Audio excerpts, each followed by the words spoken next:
Lillian stood in front of the giant mahogany doors, clutching her bouquet tightly. Her heart thumped wildly, but not out of fear. It was excitement, pure, overwhelming excitement. She was finally becoming Mrs. Lillian Obasi, wife of one of the wealthiest young men in Lagos, Chuka Obasi. The wedding was grand beyond her dreams. Chandeliers hanging from the sky, petals falling like rain, guests dressed in shimmering gowns and expensive agbadas. She had made it. From a poor background where they sometimes ate once a day, to this moment, standing beside a man whose family's name opened doors in every corner of Nigeria. As they exchanged vows, Lillian caught a glimpse of Chuka's mother sitting at the front. Mrs. Obasi's face was cold, unreadable. No smiles, no tears of joy, just a straight, hard stare.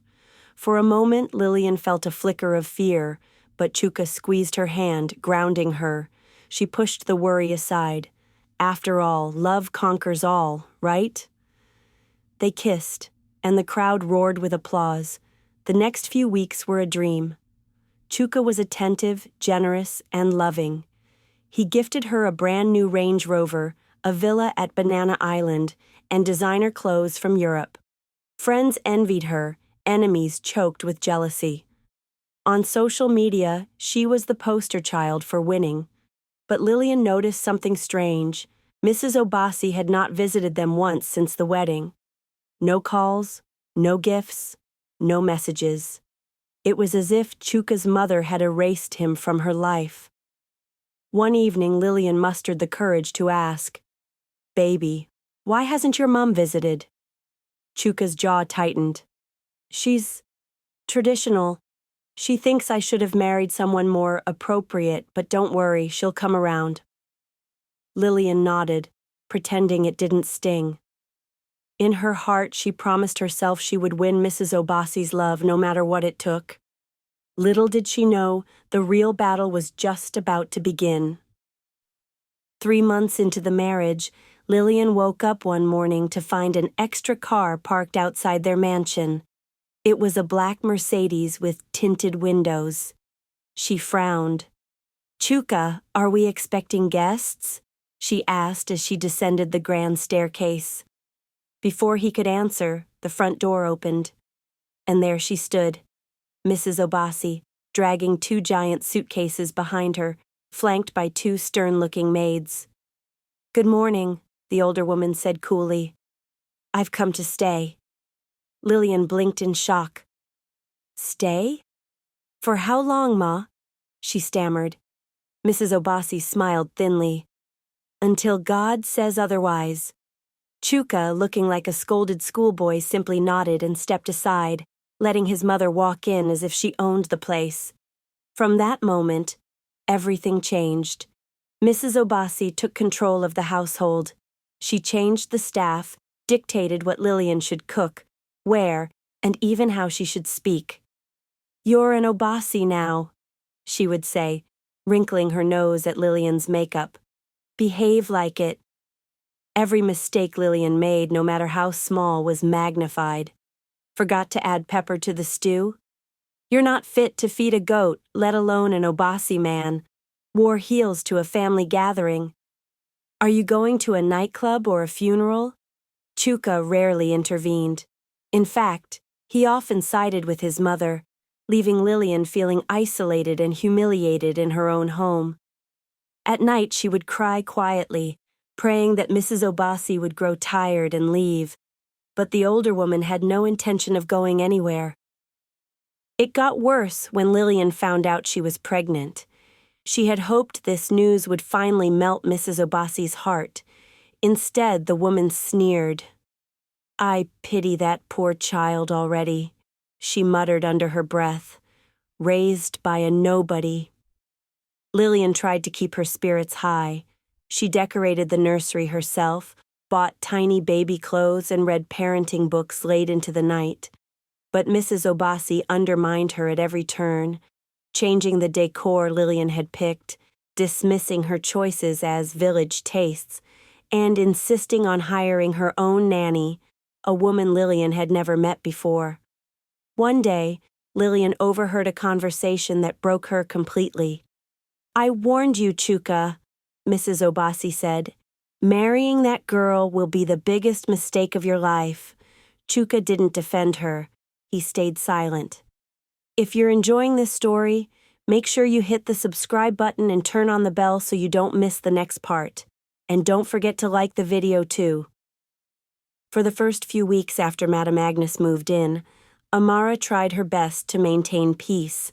She cleaned every corner, cooked elaborate meals, and even gave up her favorite seat in the living room. But nothing she did was good enough.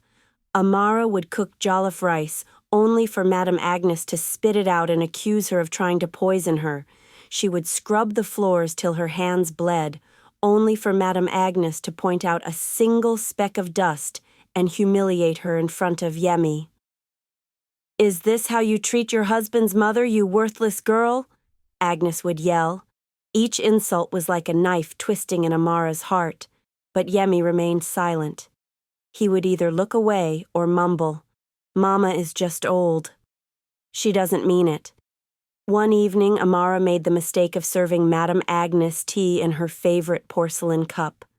The cup slipped slightly, and a few drops spilled onto the saucer. Without warning, Agnes flung the cup across the room. It shattered into 1,000 pieces. "You witch! You want to kill me!" The next thing Amara knew, Madame Agnes grabbed her by the hair and dragged her across the floor.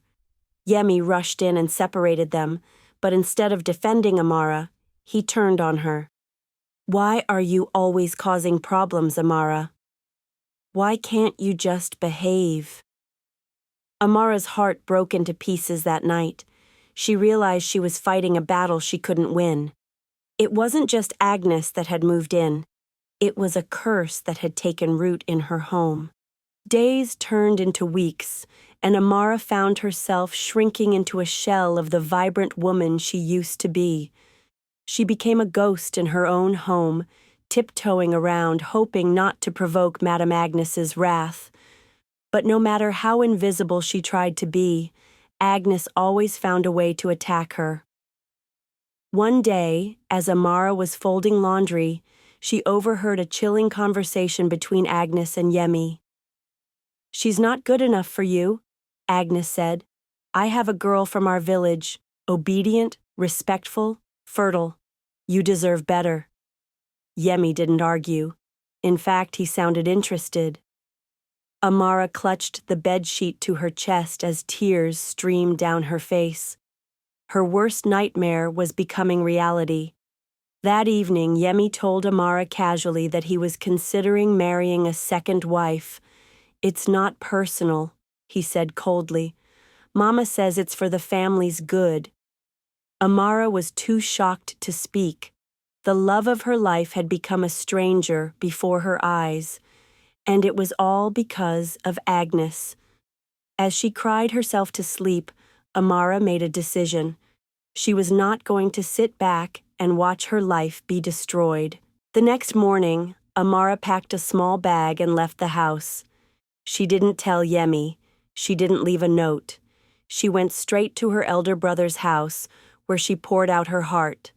Her brother, a stern but fair man, listened silently. When she was done, he stood up and said, "No more crying. We are going back there." Together, they returned to Yemi's house. When Agnes saw them, she sneered. "So you've gone to bring reinforcements?" But Amara's brother wasn't there for drama. He brought witnesses, 2 respected elders from their community. And there, in front of everyone, Agnes's true nature was revealed. She insulted Amara openly, calling her barren, useless, and cursed. The elders shook their heads in disgust. One of them, Elder Musa, said sharply, "Madame Agnes, you are the curse in this house, not this girl." Humiliated and exposed, Agnes was ordered by the elders to leave the house immediately. If she refused, the community would disown her. That day, Madame Agnes packed her bags and left in shame. But the damage was already done. Amara and Yemi's marriage had been poisoned. Could love heal the cracks that had formed, or was it too late? If you were Amara, would you fight to save your marriage after such betrayal, or would you walk away forever?